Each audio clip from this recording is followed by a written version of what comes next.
नमस्कार दोस्तों, स्वागत है आपका सारथी के ऑनलाइन प्लेटफ़ॉर्म पर। हम इतिहास की सीरीज़ में पढ़ रहे थे हड़प्पन सिविलाइज़ेशन और उसका पार्ट 1 आपने देखा होगा। तो ये उसी लेक्चर का पार्ट 2 है। हम आगे के टॉपिक्स कवर करेंगे। जैसा कि हमने कई सारी चीज़ें देख ली थी, सिविलाइज़ेशन का उद्गम कैसे हुआ, उसकी अलग-अलग साइट्स और वहाँ की टाउन प्लानिंग और ये सब हमने देख लिया था। अब हम देखते हैं कि वहाँ पे व्यापार कैसे होता था और वहाँ की अर्थव्यवस्था कैसी थी, सब्सिस्टेंस बेस यानी उनका खान-पान कैसा था, कैसे वो अपने आप को सस्टेन करते थे, ये हम इस टॉपिक से हम आज शुरुआत करेंगे। तो सबसे पहले ट्रेड की बात कर लेते हैं, व्यापार कैसा होता था?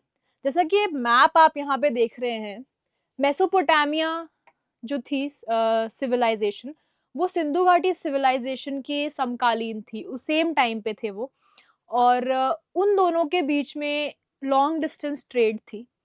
यहाँ पे मैंने आपको बताया था लोथल एक बंदरगाह था, तो लोथल बंदरगाह से जो है वो मेसोपोटामिया तक शिप्स जाती थी। इसका प्रमाण हमें मिला है बहुत सारी चीज़ों से। सबसे पहले तो जो कार्निलियन बीड्स है, जो लाल कलर के बीड्स होते थे, जो सिर्फ़ हड़प्पा में मैन्युफैक्चर होते थे, मतलब हड़प्पन सिविलाइज़ेशन में, वो हमको मेसोपोटामिया के रॉयल बेरियल्स में मिले हैं। और जैसे बहुत सारी चीज़ें मेलुहा, मेलुहा आपने सुना होगा काफ़ी पॉपुलर तो अमीश की बुक्स ने मेलुहा को बनाया था, बट मेलुहा एक्चुअली क्या था? मेलुहा भारत का नाम था, जो आपको मेसोपोटामियन रिकॉर्ड्स में मिलता है। तो मेसोपोटामियन रिकॉर्ड्स में ये मेंशन किया गया है कि किस तरह से जो मेलुहा से बहुत सारे जहाज़ जो हैं वो मेसोपोटामिया आ रहे हैं और बहुत सारे शहर जैसे किश, उर, निपर इन सब शहरों में जो मेसोपोटामियन सिटीज़ हैं, यहाँ पे आपको हड़प्पा की चीज़ें मिली हैं। और कई सारे जो हड़प्पन सील्स हैं, वो भी आपको मेसोपोटामिया में मिले हैं। वहाँ पे ये भी मेंशन किया गया है किस तरह से मेलुहा के व्यापारी यहाँ पे आते थे। कई सारे व्यापारी यहाँ पे बसते भी थे, मतलब मेसोपोटामिया में बसते भी थे। क्योंकि मेसोपोटामिया की जो स्क्रिप्ट है, वो समझी जा चुकी है और डिसाइफ़र की जा चुकी है, तो हम समझ सकते हैं कि उसमें क्या-क्या लिखा है। मैंने शिरीन रत्नागर के बारे में बताया था आपको, तो शिरीन रत्नागर ने मेसोपोटामिया और सिंधु घाटी सभ्यता के बीच के संबंधों को काफ़ी तवज्जो दी है अपनी पूरी थीसिस में। उन्होंने कहा है कि इन दोनों के व्यापारिक संबंध जो थे, उन्हीं के कारण इंडस वैली का उदय और पतन हुआ। मतलब मेसोपोटामिया की ट्रेड की वजह से इंडस वैली का राइज़ हुआ और जब ट्रेड का पतन होने लगा, तब इंडस वैली सिविलाइज़ेशन भी धीरे-धीरे खत्म हो गई। ये उनकी थीसिस है। लेकिन इस थीसिस को हम काफ़ी तरह से इस पर सवाल उठा सकते हैं कि क्योंकि भले ही मेसोपोटामिया में हमें कुछ-कुछ हड़प्पा की चीज़ें मिली हैं, लेकिन हड़प्पन सिविलाइज़ेशन में मेसोपोटामिया की कोई प्रमाण हमें नहीं मिला है कि अगर वो कुछ देते थे, तो बदले में क्या मिलता था? क्योंकि उस टाइम पे हमें कोई सिक्कों का प्रमाण नहीं मिला है, कोई मनी इकोनॉमी नहीं थी, तो बार्टर ही था उस टाइम पे। तो अगर वो बीड्स वगैरह वहाँ जाते थे, तो वापस क्या आते थे? क्या चीज़ें आती थी? तो हो सकता है कुछ पेरिशेबल चीज़ें आती हों, जैसे फॉर एग्ज़ाम्पल वाइन आती हो, डेट्स आते हों, खजूर जिन्हें हम कहते हैं, वो पर्शियन गल्फ से भी हो सकता है आते हों, तो उसकी हमें कोई जानकारी नहीं है। हो सकता है गोल्ड या सिल्वर भी आता हो, पर उसके बारे में हम कुछ कह नहीं सकते। लेकिन हड़प्पा से बहुत सारी चीज़ें जो हैं वो वहाँ पे जाती थी। यहाँ तक कि कपड़ा, जैसे कॉटन, आज भी भारत की जो कॉटन के कपड़े हैं, जो हमारे टेक्सटाइल्स हैं, वो ब्रिटिश टाइम तक बहुत फ़ेमस थे। तो आपको ये जान के बहुत रोचक लगेगा कि हड़प्पन टाइम से, उस समय से हम जो है वो कॉटन का निर्यात करते थे उस समय से। मेसोपोटामिया में इंडियन कॉटन मिला है और यहाँ तक कि जानवरों का भी एक्सपोर्ट होता था। जैसे कुत्ता, बंदर, चिकन इन सब के भी प्रमाण हमें मिले हैं। पर हम इतना श्योर नहीं है इनके बारे में, बट हाँ, ऐसा कहा गया है कि इन सब चीज़ों का भी एक्सपोर्ट होता था। तो ये चीज़ें हैं। दूसरा और कहाँ पे एक्सपोर्ट होता था? तो पर्शियन गल्फ और खासकर ओमान के अंदर। तो ये पर्शियन गल्फ है और यहाँ पे ओमान है इधर। तो ओमान के अंदर भी हमें काफ़ी सारी हड़प्पा की चीज़ें मिली हैं। अ, जैसे कि शंख की बनी हुई चीज़ें, बीड्स हमें मिले हैं और शिरीन रत्नाकर ने ये भी कहा है कि शायद ओमान से कॉपर आता होगा। तांबा कांसा जिसे हम कहते हैं, तांबा या कांसा, ब्रोंज़ वगैरह, वो ओमान से आता होगा, ऐसा शिरीन रत्नाकर कहती हैं। लेकिन हमारे पास इस बात का भी प्रमाण है कि जो तांबा था, वो ज़्यादातर हमारे पास भारत से ही आता था और खेतड़ी माइन्स हैं, झुंझुनू के उधर राजस्थान में खेतड़ी माइन्स है, बहुत फेमस आज भी, मतलब इंडिया का ज़्यादातर कॉपर जो है, वो वहीं से आता है। तो हो सकता है कि कॉपर जो है, वो वहीं से आता था और फिर उसके बाद अगर हम बात करें दूसरे बीड्स की, लैपिस लाज़ूली मैंने आपको बताया कि अफ़गानिस्तान से आता था। गोल्ड कहाँ से आता था? क्योंकि गोल्ड भी हमें सोने के बहुत सारे ज़ेवरात भी मिले हैं।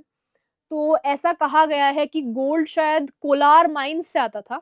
साउथ में जो कोलार कोलार माइन्स हैं इधर, वहाँ पे आज भी कोलार गोल्ड फील्ड्स जो है, केजीएफ आपने सुना होगा, फ़िल्म वगैरह भी है। तो कोलार गोल्ड फील्ड से गोल्ड आता था और उस टाइम पे वहाँ पे नवपाषाण काल के लोग रहते थे। मतलब ऐसा नहीं है कि क्योंकि यहाँ पे एक बहुत बड़ी सभ्यता का विकास हो रहा है, तो बाकी जगह क्या हो रहा है हमें नहीं पता। बाकी जगह भी सभ्यताओं का विकास हो रहा है, ज़रूरी नहीं है। मतलब एक ही देश में किसी एक क्षेत्र में सभ्यता का विकास हुआ, पर किसी दूसरे क्षेत्र में अभी भी लोग पाषाण काल में हैं। तो इसलिए हम कहते हैं कि पाषाण काल का कोई फिक्स पीरियड नहीं है कि हाँ, स्टोन एज खत्म हो गई तो खत्म हो गई। नहीं, ये कंटेम्पररी थे। तो जो नियोलिथिक लोग थे, जो विंध्यास से नीचे रहते थे, उन लोग के साथ में भी व्यापार था। तो गोल्ड हो सकता है कि वहाँ से आया हो। गुजरात की साइड से भी मतलब आपस में इनकी इंटरनल ट्रेड भी काफ़ी थी। तो खंबात से हो सकता है कि बीड्स कहीं और जाते हों। तो इस तरह से चीज़ें थी। अब जैसे मैंने आहड़ की बात करी थी आपसे, तो आहड़ से भी हो सकता है, जैसे ज़ावर माइन्स हैं उदयपुर के अंदर ही ज़ावर माइन्स हैं, आपको पता ही होगा। ज़ावर mines have the evidence of zinc smelting, world's oldest evidence of zinc smelting actually।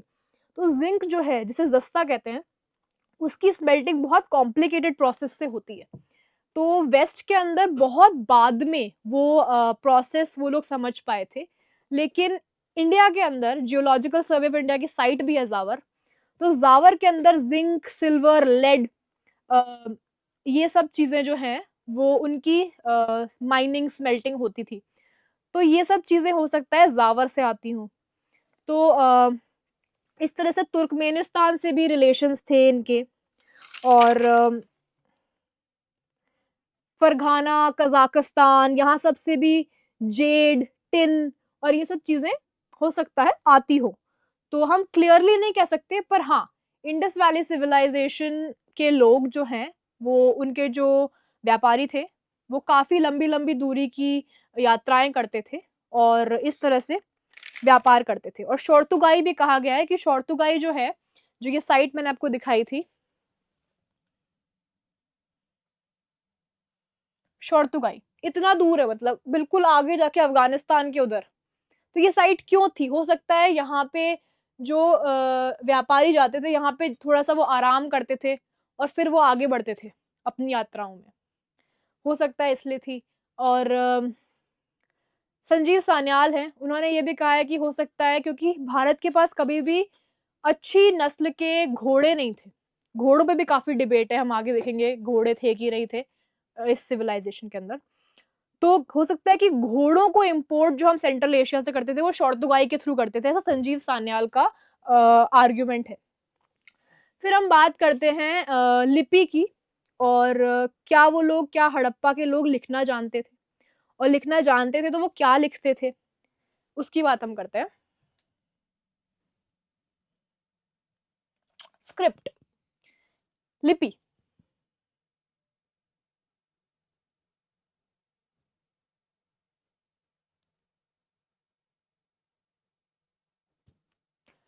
तो सबसे बड़ा रहस्य है हड़प्पन सभ्यता का, वो है उसकी लिपि। आज तक इतने साल हो गए, लगभग 100 साल से ऊपर हो गए हैं हड़प्पा की खोज किए हुए, 1920 में हुई थी, अब 2024 चल रहा है। 100 साल से 114 साल के आसपास हो गए। लेकिन आज तक हम हड़प्पा की स्क्रिप्ट जो है वो समझ नहीं पाए हैं कि वो क्या लिख रहे थे आखिर। मेसोपोटामिया वगैरह, इजिप्ट की भी I think, I am not sure, decipher हो चुकी है। लेकिन इंडस वैली की स्क्रिप्ट हमें आज तक नहीं पता कि वो क्या लिखते थे। हम बस समझ सकते हैं कि वो उसका क्या मतलब रहा होगा। तो ये एक लोगो सिलेबिक स्क्रिप्ट है, लोगो सिलेबिक।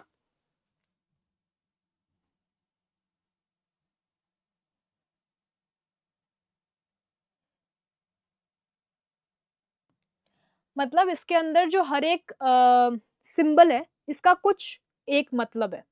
हर सिंबल का एक मतलब है और इसे बोस्ट्रोफिडान स्क्रिप्ट भी कहते हैं, बोस्ट्रोफिडान।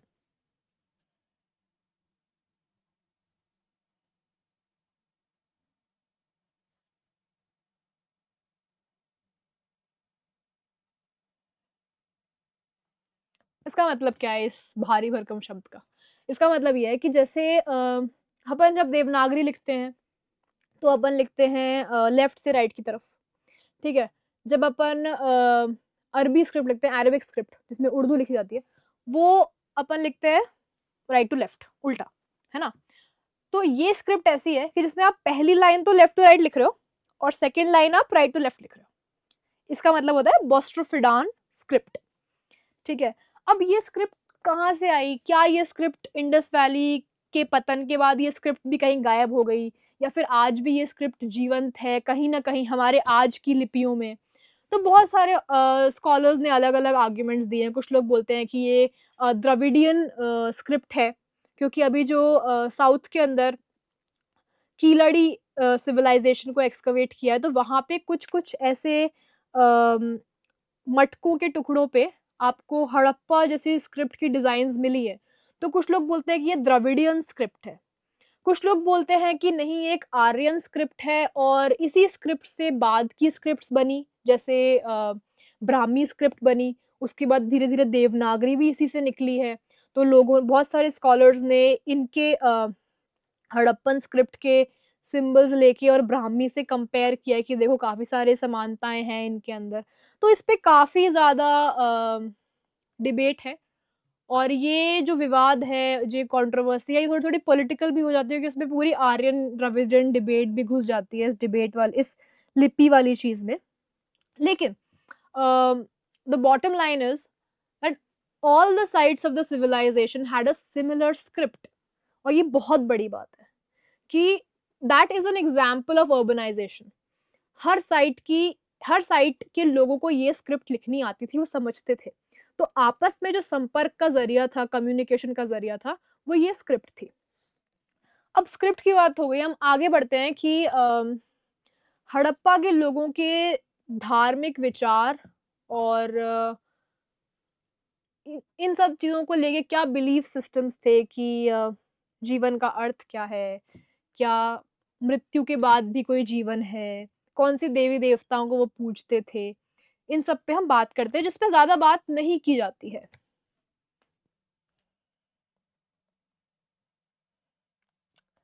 Religion, even though religion is a western term, uh, religion generally refers to the three Abrahamic religions, Christianity, Islam and जुडाइज़्म, क्योंकि वो बहुत एक तरह से प्रॉपर रिलिजन्स हैं। उनका इनकी एक किताब है, एक पवित्र दिन है, एक मसीहा है, इस तरह से है। लेकिन हम रिलिजन शब्द का इस्तेमाल करेंगे, धर्म भी कह सकते हैं हम। तो क्या इनकी संस्कृति थी, क्या इनका विश्वास था? सबसे पहले बहुत सारे स्कॉलर्स ने ये कहा है कि Harappan civilisation was a kind of secular civilisation, मतलब उसमें कोई धार्मिक विश्वास था ही नहीं लोगों का, और उन्हें मतलब नहीं था कि भगवान क्या है, ईश्वर क्या है, ये सब उनसे कोई मतलब नहीं था उनको। पर ये कहना बहुत ज़्यादा, मतलब हम बहुत मॉडर्न चीज़ें प्राचीन काल में थोप रहे हैं ऐसा लगेगा, क्योंकि दुनिया के दुनिया की हर प्राचीन संस्कृति ने इन सवालों को उठाया है कि जीवन के बाद क्या है? मृत्यु के बाद क्या है? जो दुनिया में होता है, अ, बाढ़ आ रही है या फिर अर्थक्वेक आ रहा है, सूरज उग रहा है, ढल रहा है, ये सब कौन करता है, क्या करता है? ये सब जो दार्शनिक सवाल होते हैं, ये शुरू से ही इंसान ने पूछे हैं, क्योंकि इंसान हमेशा से बहुत जिज्ञासु रहे हैं। तो that has been a forever quest, religion. तो हमें ये बोलना कि इंडस वैली के लोग, मतलब उनका कोई धर्म था ही नहीं और अचानक से मतलब कुछ लोग आए, उन्होंने वेद बना दिए और इतना ज़्यादा ज्ञान दे दिया, तो वो कहना थोड़ा-सा अजीब होगा कि कुछ था ही नहीं रिलिजन के नाम पे, क्योंकि हमारे पास प्रमाण है। तो सबसे पहले सबसे अलग, बहुत अलग बात जो है, मतलब बहुत अलग बात आज के संदर्भ में है, लेकिन उस समय की सभ्यताओं में देवी की पूजा, worship of the feminine, divine feminine, वो आपको मेसोपोटामिया में भी दिखता है, आपको इंडस वैली में भी दिखता है। तो मदर गॉडेस नाम दिया गया है, जो ये आपको दिख रही है मूर्ति, ये देवी की मूर्ति मानी गई है। और क्योंकि मेसोपोटामिया में मदर गॉडेस कहते थे, तो इंडस में भी मदर गॉडेस का नाम उस समय के इतिहासकारों ने दे दिया। तो मेसोपोटामिया वगैरह में तो आपको आज नहीं दिखता ये, लेकिन भारत के अंदर आज भी देवी की पूजा होती है। और जिस तरह की देवी की मूर्तियाँ वहाँ मिली हैं, उस तरह की आज भी आपको देखने को मिलती है। जैसे शाकंभरी देवी है, वैसी सी कोई मूर्ति आपको हड़प्पा से भी मिली है। तो इस तरह से मदर गॉडेस हो गया। इसके अलावा ये बहुत मशहूर ये एक सील है, पशुपति सील कहते हैं इसे, और माना जाता है कि ये शिव जी का रूप है। शिव जी को पशुपति भी कहते हैं, सॉरी, तो पशुपति का ये रूप माना जाता है। तो अगर इस तरह से देखें तो मतलब शिव जी की पूजा इतनी पुरानी है, जो उस समय भी होती थी। पर बहुत सारे स्कॉलर्स ने इस पर सवाल उठाए हैं कि कैसे कह सकते हैं आप ये कि शिव जी ही हैं, कुछ और भी तो हो सकता है, कोई आदिवासी देवता भी तो हो सकता है, कोई लोकल देवता भी तो हो सकता है। लेकिन फिर ये भी आर्ग्यू किया गया कि आप अगर ध्यान से देखें,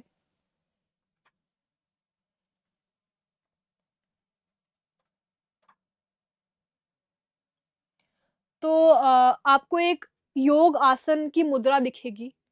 योग मुद्रा है, ऐसे मतलब मेडिटेशन का पोज़ है। जो ये आसन है, इसे मूलबंध आसन भी कहते हैं। तो ऐसा भी लोगों ने बताया, मतलब योग की शुरुआत, क्योंकि शिव को आदि योगी भी कहते हैं, the first Yogi of the world. तो इसलिए ऐसा कहा गया है कि ये शिव का रूप है। पशुपति भी कहते हैं, आस-पास कई सारे पशु भी हैं। तो डेफ़िनेटली हम ये चीज़ कह सकते हैं, क्योंकि वेदों में भी जो शिव का रूप है वो काफ़ी रुद्र जैसा है, मतलब जो आज हम शिव को देखते हैं वैसा नहीं है, कि जंगलों में रहते हैं, जानवरों के साथ रहते हैं, रुद्र वाला रूप। तो हो सकता है वो ये रूप का रिप्रेज़ेंटेशन हो। पर बहुत लोगों ने बहुत चीज़ें कही हैं कि ये महिषासुर या फिर उस टाइप से भी रिलेट किया है लोगों ने, तो हम कह नहीं सकते। और हो सकता है कि ये उसके बाद हो सकता है कि शिव की पूजा होती हो, क्योंकि हमको दूसरी साइड से, जैसे कालीबंगा वगैरह से हमको शिवलिंग भी मिले हैं। योनि पीठ और शिवलिंग जैसे स्ट्रक्चर्स मिले हैं। काफ़ी क्लियरली लगता है कि वो शिवलिंग है। तो ये चीज़ हम बोल सकते हैं। हमें फायर ऑल्टर्स मिले हैं, मतलब जिसे बोलते हैं कि यज्ञ कुंड जैसा मिला है, जहाँ पे शायद यज्ञ होते हों। और पशु बलि के भी हमको एग्ज़ाम्पल्स मिले हैं कि काफ़ी ज़्यादा एनिमल बोन्स मिली हैं। तो पशु बलि भी हो सकता है होती हो और उसका कुछ रिलिजियस सिग्निफिकेंस हो। उसके अलावा जैसे आज भी हम पीपल के पेड़ वगैरह की पूजा करते हैं, तो पीपल लीव्स जो है वो भी मिली हैं और एक सील पे कुछ 7 महिलाएँ हैं जो पूजा कर रही हैं, ऐसा कुछ कर रही हैं।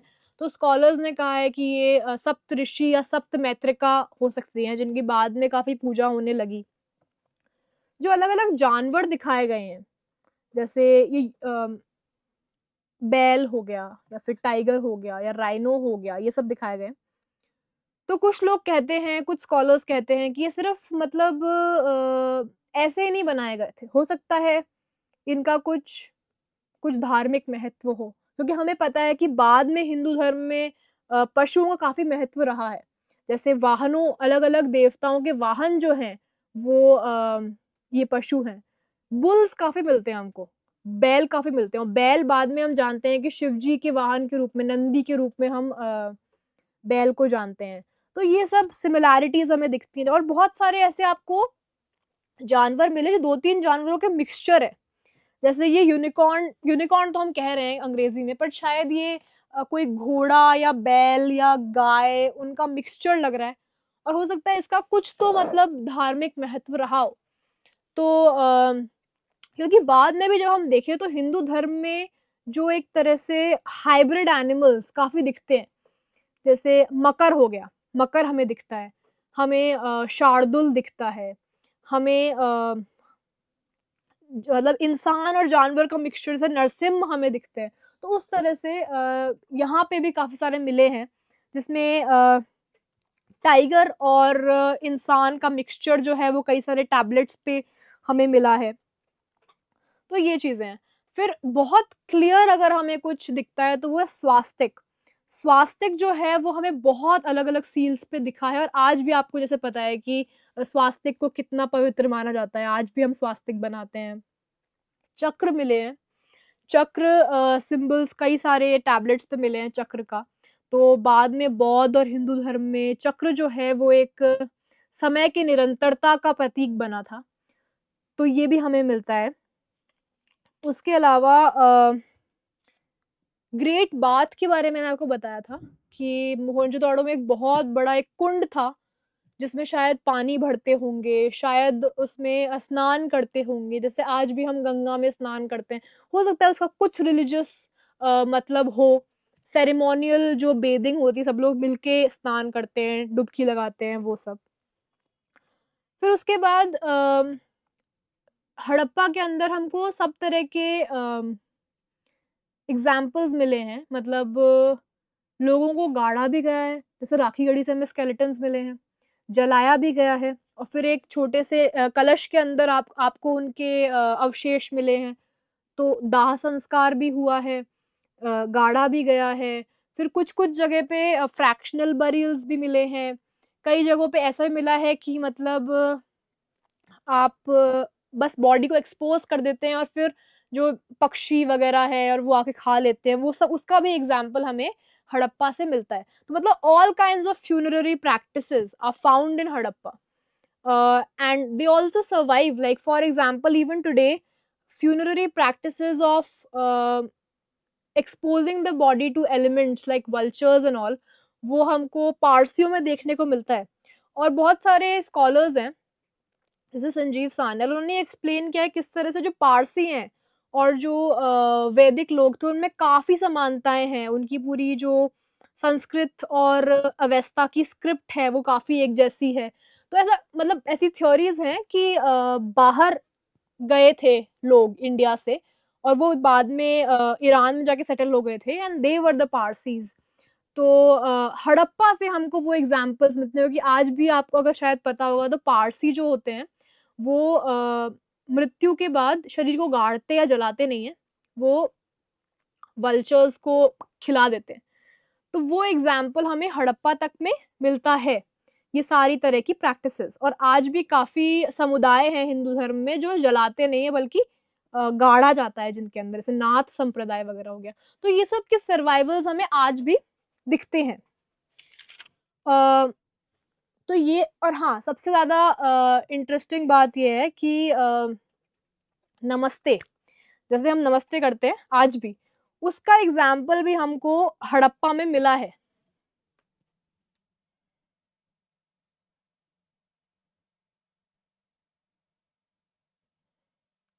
ये देखिए आप, नमस्ते करते हुए एक इंसान है, उसका ये पूरा एक इन्होंने मूर्ति सी बनाई हुई है छोटी-सी टेराकोटा की। तो 5000 साल पहले भी हम नमस्ते करके एक-दूसरे को ग्रीट करते थे और आज भी हम करते हैं। तो थोड़ी-सी बात अगर सब्सिस्टेंस बेस की कर ली जाए कि वो क्या खान-पान कैसा था, तो हमें काफ़ी सारे अलग-अलग अनाजों का एग्ज़ाम्पल मिला है। बालू करके एक जगह है, हरियाणा में एक साइट है।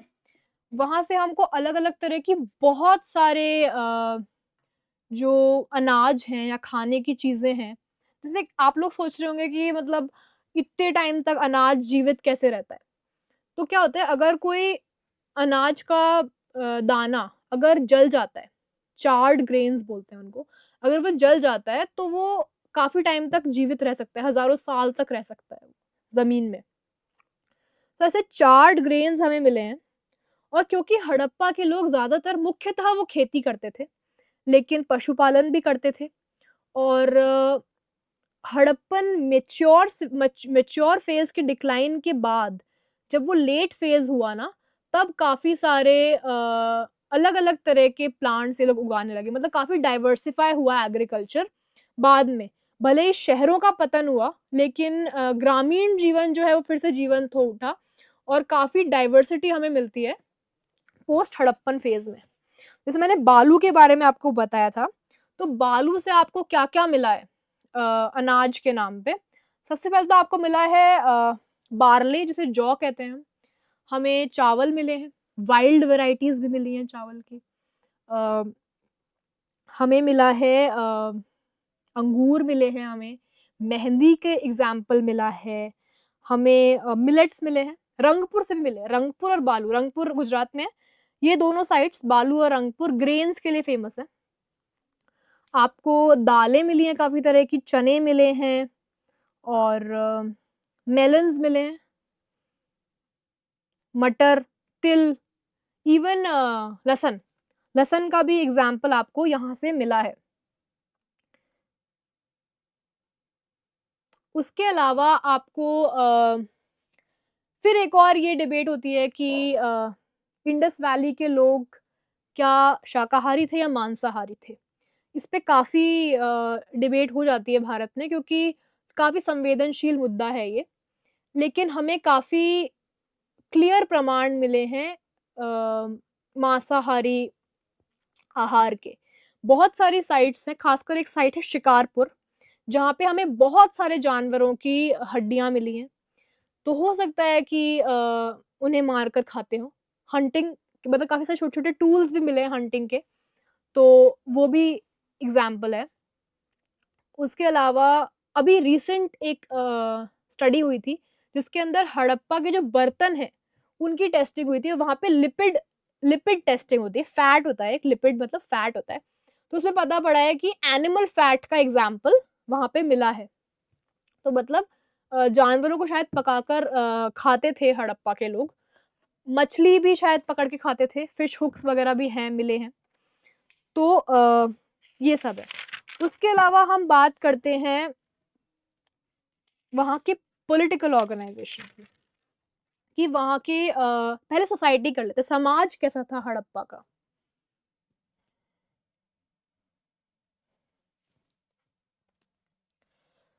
तो जैसा कि मैंने बताया था आपको, काफ़ी समानता थी लोगों के बीच में, क्योंकि हमें काफ़ी बराबर साइज़ के घर मिले हैं।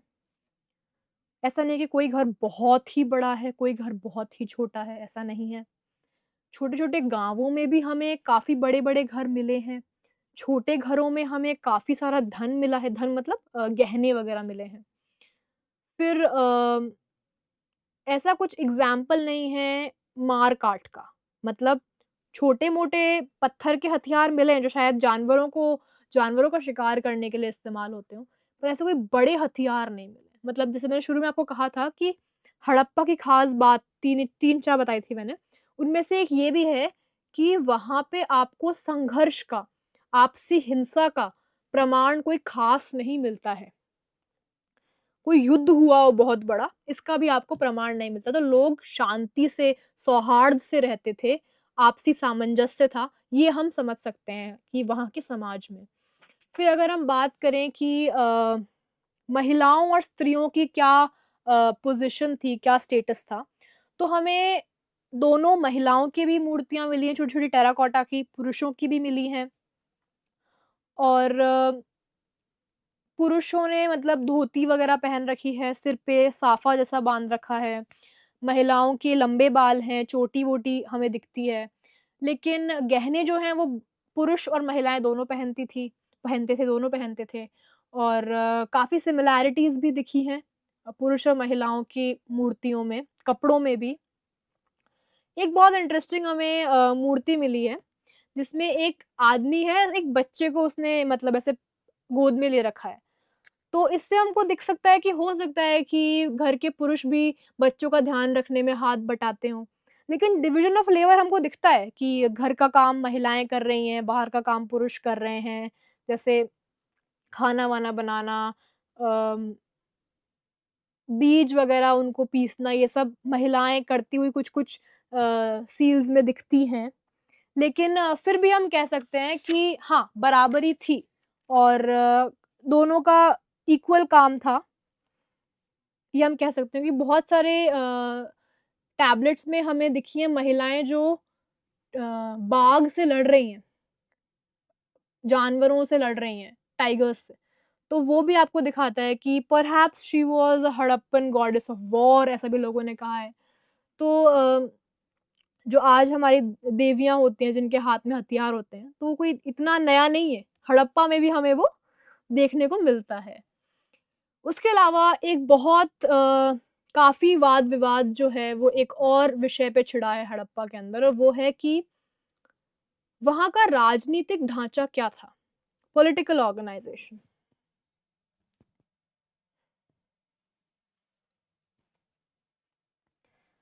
क्या यहाँ पे कोई राजा था? क्या यहाँ पे कोई सभा थी? क्या पंचायत जैसा सिस्टम था? या फिर सिटी स्टेट्स थे कि मतलब अलग-अलग शहर हैं, उनके अपने-अपने स्टेट्स हैं, जैसे म्युनिसिपैलिटी वगैरह आज होती है। या फिर प्रजातंत्र था, जिसे आज हम डेमोक्रेसी बोलते हैं। तो किस तरह का सिस्टम था वहाँ पे? तो इसके ऊपर भी अलग-अलग इतिहासकारों के अलग-अलग मत हैं, वो अलग-अलग मत हम समझेंगे। सबसे पहले तो कुछ इतिहासकार जो पुराने इतिहासकार हैं जिन्होंने उस टाइम पे डिस्कवर किया था and they were highly inspired by Mesopotamian ideas जैसे मॉर्टिमर व्हीलर हैं।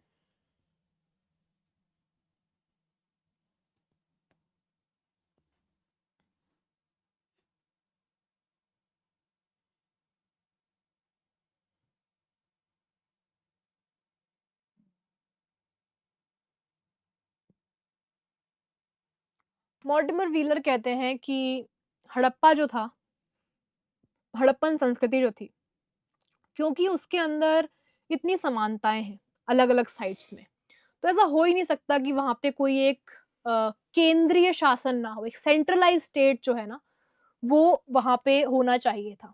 तो ये कहते हैं कि Harappa was this large civilisation which was ruled by priest Kings.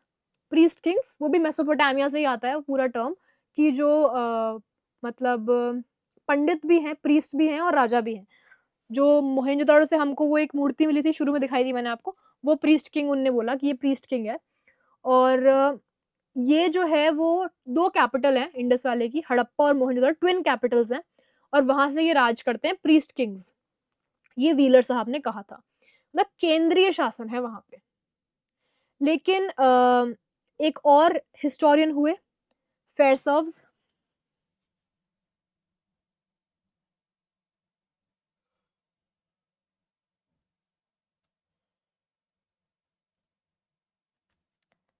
फेयरसर्व्स ने कहा कि अब ये 2 एक्सट्रीम्स पे बात कर रहे हैं। मॉर्टिमर व्हीलर कह रहे हैं काफ़ी केंद्रीकरण था और फेयरसेल्स कह रहे हैं कोई स्टेट था ही नहीं, मतलब बिल्कुल ही विकेंद्रित सत्ता थी। वो कहते हैं कि स्टेट ही नहीं था और क्योंकि मतलब इनकी आपस में जो इतनी ट्रेड वगैरह थी ना, व्यापार की वजह से जो है वो हड़प्पन संस्कृति का विकास हुआ, सभ्यता का विकास हुआ। कोई राजा नहीं है, कोई राजनीतिक व्यवस्था नहीं है यहाँ पे। ये 2 एक्सट्रीम्स हो गए। लेकिन उसके बीच में एससी मलिक हैं, एससी मलिक,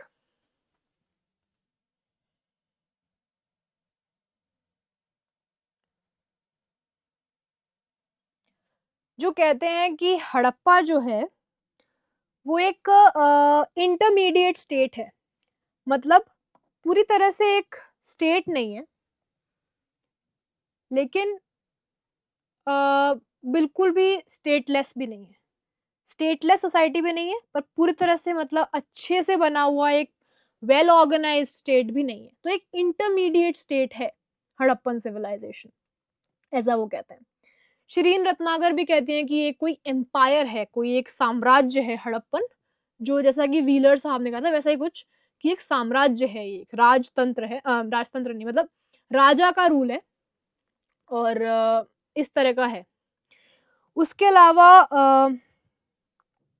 पर मतलब कई लोग अलग-अलग चीज़ें कह रहे हैं, लेकिन जब हम हड़प्पन सभ्यता को देखते हैं, तो हमें दिखता है कि इतनी अच्छी टाउन प्लानिंग है, तो कोई तो होगा जो टाउन प्लानिंग करता होगा।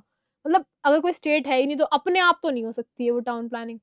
और इतनी बराबर जैसे एक जैसी है टाउन प्लानिंग, एक जैसे आप वेट्स एंड मेजर्स सबके सेम है। मतलब हर एक साइट पे एक जैसा आप वेट्स यूज़ कर रहे हो चीज़ों को तोलने के लिए। तो एक जैसी ईंटें हैं, कोई तो होगा जो ये कर रहा होगा। और कोई बहुत मतलब सेंट्रलाइज़्ड अगर राजा है, तो आपको इतनी बराबरी तो शायद नहीं दिखती होगी। जैसे मेसोपोटामिया के अंदर जो सारी अमीरी है, वो उन लोगों के पास है, इनके पास बड़े-बड़े महल हैं, जो राजा हैं। लेकिन जो दूर गाँवों में रहते हैं, वहाँ पे काफ़ी गरीबी थी। तो काफ़ी आपको एक फ़र्क दिखता है, एक गहरी खाई दिखती है, अमीर और गरीब के बीच में, मेसोपोटामिया में। वो यहाँ नहीं है। तो क्या है हड़प्पा की पॉलिटिकल ऑर्गनाइज़ेशन? इसका जवाब हमें कुछ दूसरे स्कॉलर्स ने दिया, जैसे केनॉयर और ग्रेगोरी पोशेल। जे.एम. केनॉयर और ग्रेगोरी पोशेल।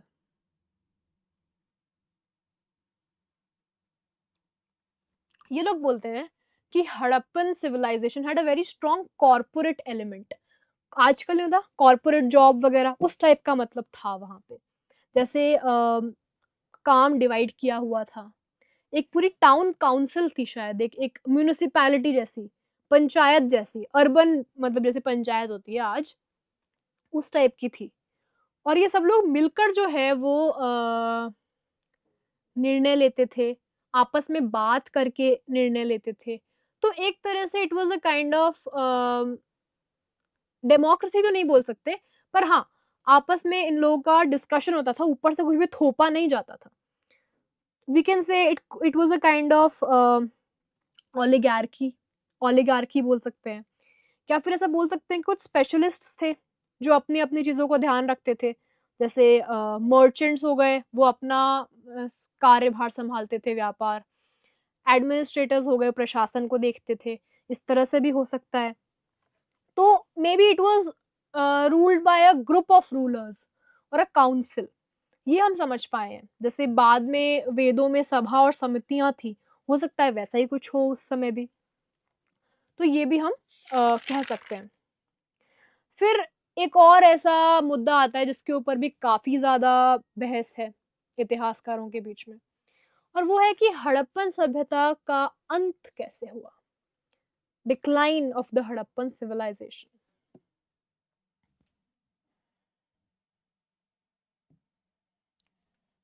मैंने इस स्लाइड पे सिर्फ डिक्लाइन नहीं लिखा है, डिक्लाइन एंड सर्वाइवल दोनों लिखा है।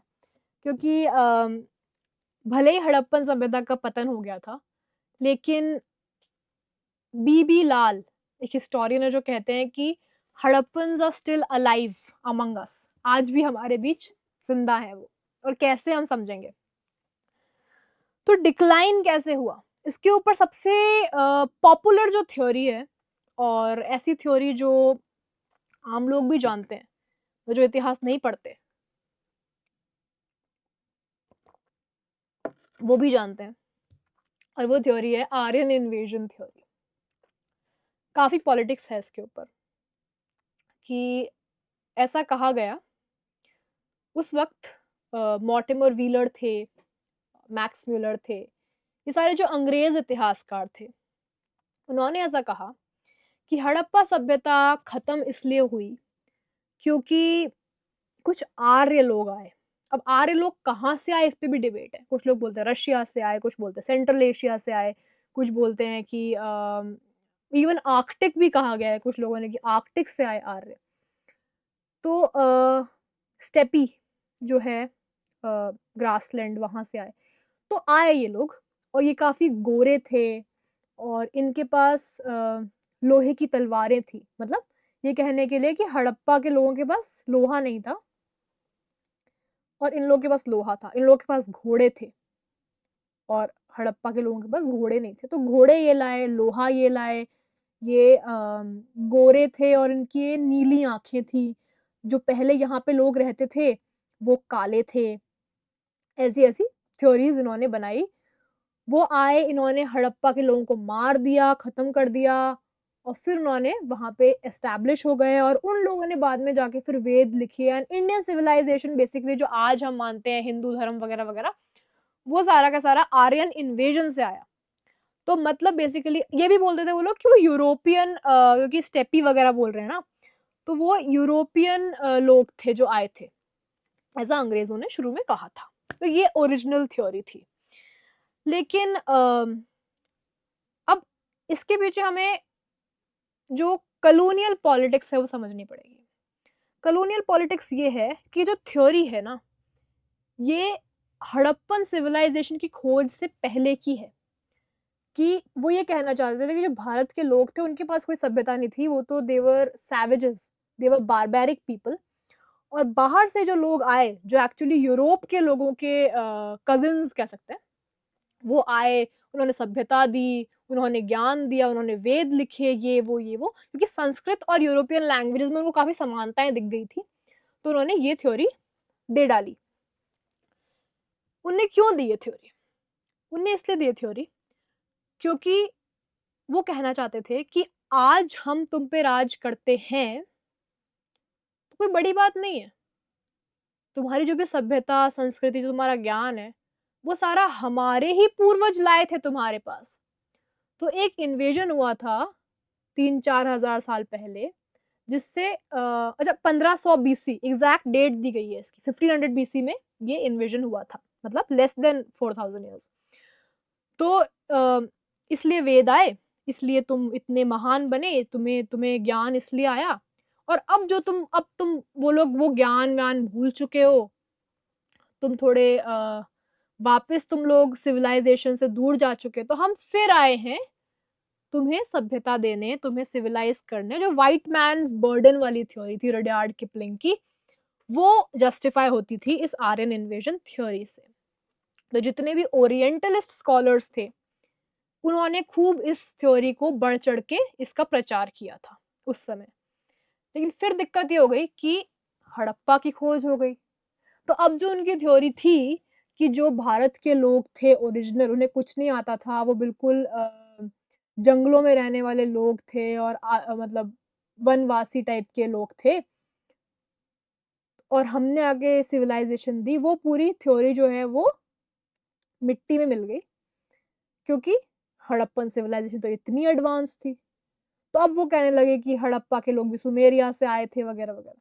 लेकिन कहीं ना कहीं ये आर्यन इन्वेजन थ्योरी को उनको फिट करना था इस पूरी फ्रेमवर्क के अंदर।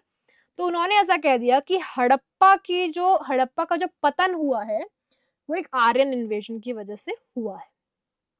आर्य बाहर से आए, उन्होंने हड़प्पा के लोगों को मारा, और फिर अपना जो है वो आधिपत्य स्थापित कर लिया। लेकिन इस थ्योरी में काफ़ी लूपहोल्स हैं, क्योंकि आर्यन इन्वेजन थ्योरी का हमें कोई प्रमाण नहीं मिला है, ना ही कोई आर्कियोलॉजिकल प्रमाण है, ना ही हमें साहित्य में कोई प्रमाण मिला है। अगर वो इतनी बड़ा एक युद्ध हुआ, इतना बड़ा एक हमला जो है वो हुआ, तो हमें कोई युद्ध के प्रमाण नहीं मिलते हैं। हमें बहुत सारे कंकाल मिलने चाहिए थे ना, पर वो हमें नहीं मिले हैं। सिमेट्री एच कल्चर करके एक है, वहाँ पे बोला गया था कि यहाँ पे युद्ध हुआ है, सिमेट्री एच कल्चर, क्योंकि वहाँ पे थोड़े से स्केलेटन्स मिले। लेकिन बाद में पता पड़ा कि वो सारे स्केलेटन्स एक टाइम के नहीं है, वो अलग-अलग टाइम के हैं, जब उनकी डेटिंग की गई।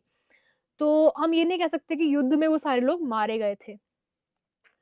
हमें स्केलेटन्स वहाँ से नहीं मिले हैं जहाँ पे सिटाडेल था, जहाँ पे किले वगैरह थे, जहाँ पे शायद युद्ध हुआ होगा। तो वहाँ पे हमें कोई कंकाल नहीं मिले हैं। तो लड़ाई का तो कोई एग्ज़ाम्पल ही नहीं मिलता। अब अगर वहाँ जो आर्य लोग आए, उन्होंने ही वेद लिखे, तो वेद में उन्होंने कुछ तो लिखा होगा कि हम कहाँ से आए हैं, हमने किनको मारा, क्या किया, उसका भी कोई प्रमाण हमें नहीं मिलता है। लेकिन मैक्स मुलर वगैरह इन लोगों ने कहा था कि जो आर्य और दस्यु वाला कॉन्सेप्ट है वेदों में, वो इसका मतलब ये है कि दस्युओं को मार दिया आर्यों ने, और दस्यु जो थे वो ओरिजिनल लोग थे यहाँ के। पर दस्यु और आर्य को इतना रेसिस्ट टर्म में रखना थोड़ा ट्रिकी, थोड़ा मतलब स्लिपरी स्लोप होगा एक तरह से, क्योंकि दस्युओं ने आर्यों को मारा, इसका कोई प्रमाण हमें नहीं मिल रहा है। काफ़ी बार दस्यु जो है, दास जो थे, सुदास जो थे, वो एक युद्ध जीते हैं। काफ़ी सारे ट्राइब्स जो थे वो दस्यु, आर्य एक साथ थे। तो वो रेशियल कॉनोटेशन पढ़ना जो है वो थोड़ा-सा मतलब वी आर स्ट्रेचिंग टू फार, ऐसा हो सकता है। बाकी जब हम वैदिक सभ्यता, वैदिक काल पढ़ेंगे तब और इस पे डिटेल में बात करेंगे। तो ये सब चीज़ें हैं। उसके अलावा जो वेदों में एग्ज़ाम्पल दिया है कि इंद्र को बोला गया है कि वो फोर्ट्स को डिस्ट्रॉय करते हैं। पुरंदर कहा गया है कि जो फोर्ट को तोड़ा, तो वो एक एग्ज़ाम्पल है किस तरह से कि आर्य आया, उन्होंने किलों का नाश किया। पर ये भी मतलब थोड़ा-सा फ्लिम्ज़ी है कि आप आर्यों को इंद्र मान ले रहे हो, पर वो पुरानी थ्योरीज़ थी। उसके बाद पीवी काने, बीबी लाल, इन्होंने पूरा एक्सप्लेन किया है कि इसका कोई एग्ज़ाम्पल नहीं है। तो आज हिस्टोरियंस जो हैं वो ऐसा बोलते हैं कि हाँ, लोग बाहर से आए तो थे, पर वो माइग्रेशंस थे, और माइग्रेशन तो हमेशा ही होता है। इतिहास में लोग एक जगह से दूसरी जगह जाते रहते हैं। तो वो एक वेव्स ऑफ माइग्रेशन थे, जो लोग आए थे, गए थे, बाहर भी गए थे लोग, आए भी थे। तो ऐसा जेनेटिक मिक्स धीरे-धीरे हुआ, पर इन्वेजन का हमें एग्ज़ाम्पल नहीं मिलता है। फिर एक दूसरे इतिहासकार हैं कुछ, जो बोलते हैं कि हड़प्पा के पतन का कारण था एनवायरमेंटल रीज़न्स। वहाँ का जलवायु थोड़ा-सा वहाँ की जलवायु में जब चेंजेज़ आए, तो इस वजह से हुआ। जैसा जिस टाइम पे हड़प्पा डिक्लाइन होना शुरू हुआ, 1900, उसे बोलते हैं मेघालयन एज।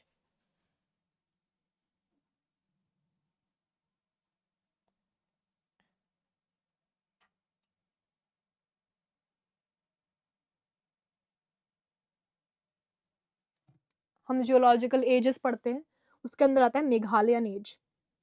मेघालयन एज ये वो समय था, ये वो काल था, जब दुनिया की ज़्यादातर सभ्यताएँ धीरे-धीरे पतन की ओर बढ़ रही थी, क्योंकि हल्का-हल्का सूखा पड़ने लगा था। मतलब बारिश कम होने लगी थी, मॉनसून फ़ेल होने लगा था। क्योंकि गुरदीप सिंह करके हिस्टोरियन है, उन्होंने बताया कि किस तरह से पहले, थोड़ा पहले, मतलब पतन से थोड़ा पहले बारिश ज़्यादा होती थी, क्लाइमेट वाज़ वेटर, और बाद में धीरे-धीरे मॉनसून फ़ेल होने की वज़ह से सूखा जब धीरे-धीरे पड़ने लगा, तो सिर्फ़ हड़प्पा ही नहीं, दुनिया की दूसरी सभ्यताएँ भी धीरे-धीरे पतन की ओर बढ़ने लगी, because of the Meghalayan age. उसके अलावा कुछ लोग ये भी कहते हैं, जैसे एमआर साहनी हैं, उन्होंने कहा है कि क्योंकि इंडस नदी में बाढ़ आ गई थी, उस बाढ़ की वजह से जो है वो ज़्यादातर जो शहर थे वो डूब गए और उनका पतन हो गया, लोग वहाँ से, लोगों ने पलायन कर लिया। ये भी एक कारण लोग बोलते हैं। फेयरसर्व्स, जिनकी हमने पहले बात की थी, उन्होंने एक बहुत रोचक थ्योरी दी।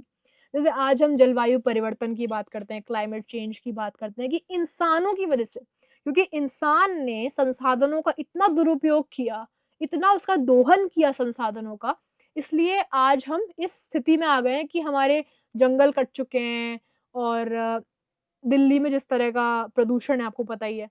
तो इंसानों ने उस समय भी, ऐसा कहते हैं फेयरसर्व्स, कि इतना इंसानों ने नेचुरल रिसोर्सेज को मिसयूज़ किया कि एक समय बाद जो है उनकी सभ्यता खत्म हो गई।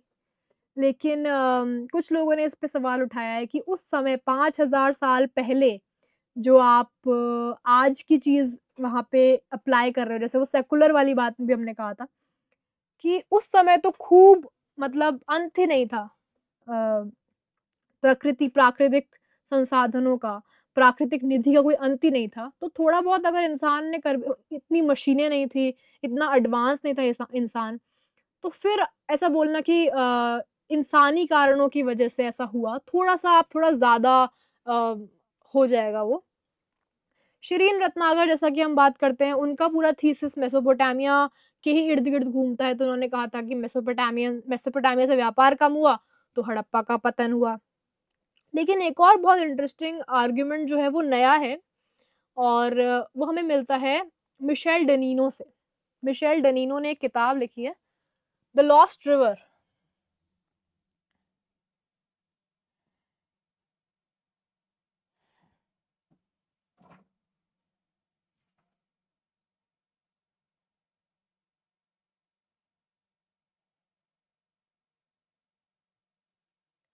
On the trail of Saraswati. यहाँ पे जो नक्शा आपको दिख रहा है, वो सरस्वती नदी का है। सरस्वती नदी का उल्लेख सबसे पहले हमें ऋग्वेद में मिलता है और ऋग्वेद में ऐसा कहते हैं कि वो एक बहुत विशाल नदी थी और बहुत वेग से बहती थी, मतलब सिंधु से भी बड़ी नदी सरस्वती को कहा गया है। तो मिशेल डेनिनो ने ये किताब आप ज़रूर पढ़िएगा, बहुत अच्छी किताब है ये, on the trail of Saraswati. तो उन्होंने पूरा समझाया है कि सरस्वती एक नदी थी वेदों के टाइम पे और कैसे धीरे-धीरे एक भूकंप आया। पहले जो सतलज और यमुना थी, वो सरस्वती की ट्रिब्यूटरीज़ हुआ करती, सहायक सहायक नदियाँ हुआ करती थी। पर फिर एक टेक्टोनिक इवेंट हुआ, एक भूकंप आया, जिससे सतलज तो है वो इंडस को चली गई और यमुना जो है वो गंगा की तरफ चली गई और जो मेन सहायक नदियाँ थी सरस्वती की, वो खो दी उसने और धीरे-धीरे इस तरह से सरस्वती सूख गई। सरस्वती पहले अरब सागर में गिरती थी, यहाँ से आकर यहाँ पे, ये इंडस है। सरस्वती, हाँ, सरस्वती भी यहीं पे आके और अरेबियन सी में गिरती थी। लेकिन लेकिन सरस्वती की जो ट्रिब्यूटरीज़ जब उसने खो दी, तो धीरे-धीरे वो सूख गई और ऐसा भी कहा है मिशेल डेनिनो ने कि ज़्यादातर साइट्स जो थी हड़प्पन सिविलाइज़ेशन की, वो सरस्वती के किनारे थी और जो आज की घग्गर-हाकरा रिवर है, घग्गर-हाकरा रिवर आज भी हरियाणा में बहती है, वो एक्चुअली सरस्वती थी और घग्गर-हाकरा के रिवर बेड में आपको ज़्यादातर साइट्स दिखती हैं इस सिविलाइज़ेशन की। तो क्योंकि ये सूखी और इसके सूखने से ही ऐसा कहते हैं कि राजस्थान का जो रेगिस्तान है, पहले वो ऐसा नहीं था। क्योंकि रेगिस्तान में आप देखिए कि जो थार डेज़र्ट है, उसके अंदर काफ़ी ऊपर लेवल पे पानी आ जाता है। जो कुएँ वगैरह खोदते हैं, उसमें काफ़ी ऊपर लेवल पे पानी मिल जाता है आपको। बहुत कम रेगिस्तानों में इतनी जल्दी पानी मिल जाता है। क्यों? क्योंकि एक्चुअली वहाँ पे सरस्वती बहती थी, थार डेज़र्ट में और रण ऑफ कच्छ में। जो कच्छ की भूमि है, वो इतनी इतनी दलदली है, क्योंकि वहाँ पे सरस्वती का डेल्टा होता था। सरस्वती वहाँ से सागर में गिरती थी। ऐसा मिशेल डेनिनो ने पूरा एक्सप्लेन किया है। तो और इन स्कॉलर्स ने ये भी बताया कि क्योंकि बहुत स्पष्ट वर्णन है सरस्वती का ऋग्वेद में, जहाँ पे कहा गया है कि वो कहाँ पे है, मतलब कौन सी 2 नदियों के बीच में बहती है, वो भी दिखाया गया है, बताया गया है और वो बहुत वेग से बह रही है। तो कुछ स्कॉलर्स ने ये भी आर्ग्यू किया है, इवन दो इस पे काफ़ी डिबेट है, कि जो वैदिक लोग थे और जो हड़प्पन लोग थे, वो एक ही थे, क्योंकि इनकी ज्योग्राफी भी सेम है और क्योंकि ये दोनों सरस्वती नदियों की बात कर रहे हैं। जब सरस्वती का डिक्लाइन होना शुरू हुआ, तब हड़प्पन सिविलाइजेशन का भी डिक्लाइन हुआ। तो जब डिक्लाइन बाद में हो रहा है और वेद बोल रहे हैं कि सरस्वती बहुत बड़ी नदी है, बहुत तेज़ी से बह रही है, तो फिर तो वो थोड़ा पहले होना चाहिए ना। मतलब हड़प्पा से पहले होना चाहिए वैदिक संस्कृति को। सेम टाइम पे होना चाहिए, मतलब लेट से पहले होना चाहिए। तो ये आर्ग्यूमेंट कई सारे स्कॉलर्स देते हैं कि actually Harappans and the Vedic people are actually the same people. The Harappans compose the Vedas on the banks of Saraswati, और क्योंकि सरस्वती के किनारे पे ज्ञान का उदय हुआ वेदों के रूप में, इसलिए सरस्वती आज भी ज्ञान की देवी है। तो ये आर्ग्यूमेंट भी कुछ स्कॉलर्स देते हैं, पर इस पे काफ़ी डिबेट है, तो हम भी डिबेट ही करते रहें तो अच्छा है। उसके बाद लास्ट में हम सर्वाइवल की बात करेंगे कि आज भी हड़प्पन सिविलाइजेशन कैसे जीवित है हमारे बीच में। तो आज भी जैसे हम उन शिव को पूजते हैं, शिवलिंगों को पूजते हैं, देवी को पूजते हैं, योग आज भी करते हैं, कॉटन जो है वो आज भी एक्सपोर्ट होती है। पर्शियन गल्फ के अंदर आज भी काफ़ी सारे इंडियन सेटल्ड हैं, जैसा पहले जाते थे और वहाँ पे सेटल होते थे। पर्शियन गल्फ के लोगों ने काफ़ी ज़्यादा इंडियन जो हड़प्पा की सील्स थी, उन्हें कॉपी किया काफ़ी टाइम तक। वो कॉपी करके यूज़ करते थे। जो वेट्स एंड मेजर्स की बात की गई है हड़प्पा में, उनका उल्लेख अर्थशास्त्र में भी हमको मिलता है। खंबात का मैंने बताया ही था आपको कि वहाँ पे आज भी उस तरह के बीड्स बनते हैं। धोलावीरा में जो टाउन प्लानिंग का रेशियो है 4:5, वो आपको शतपथ ब्राह्मण में भी मिलता है, शुल्ब सूत्रों सूत्रों में भी मिलता है कि यज्ञ वेदी कैसे बनानी चाहिए। सेम जो सवा वाला कॉन्सेप्ट है, 4:5 मतलब सवा। और सवा इसलिए आज भी कितना ज़्यादा पवित्र जो है वो नंबर माना जाता है। सवा पे निकलना पवित्र माना जाता है, क्योंकि उस टाइम से चल रहा है वो 4:5। बहुत इंटरेस्टिंग है ये। तो आज भी हम चेस खेलते हैं, पिट्ठू खेलते हैं, डाइस भी मिले हैं हड़प्पन सिविलाइजेशन में, डाइस भी हम खेलते हैं। धोती, चूल्हा, बेलन, ये सब चीज़ें आज भी हमारे रोज़मर्रा के जीवन में हमें दिखती हैं। ज्योमेट्री, ज्योमेट्री का बाद में फिर ब्रह्मगुप्त ने, कई सारे थिंकर्स ने, आर्यभट्ट ने काफ़ी कुछ ज्योमेट्री और इन सब पे लिखा है। तो मैथ हमारी तब भी काफ़ी अच्छी थी, क्योंकि अगर नहीं होती तो हम इतना अच्छा टाउन प्लानिंग नहीं कर पाते। सेरेमोनियल बेदिंग भी आज तक जीवित है। मंदिरों में हम करते हैं, गुरुद्वारों में करते हैं, गंगा में डुबकी लगाते हैं। तो ये सब चीज़ें, और लास्टली डांसिंग गर्ल आप देखिए।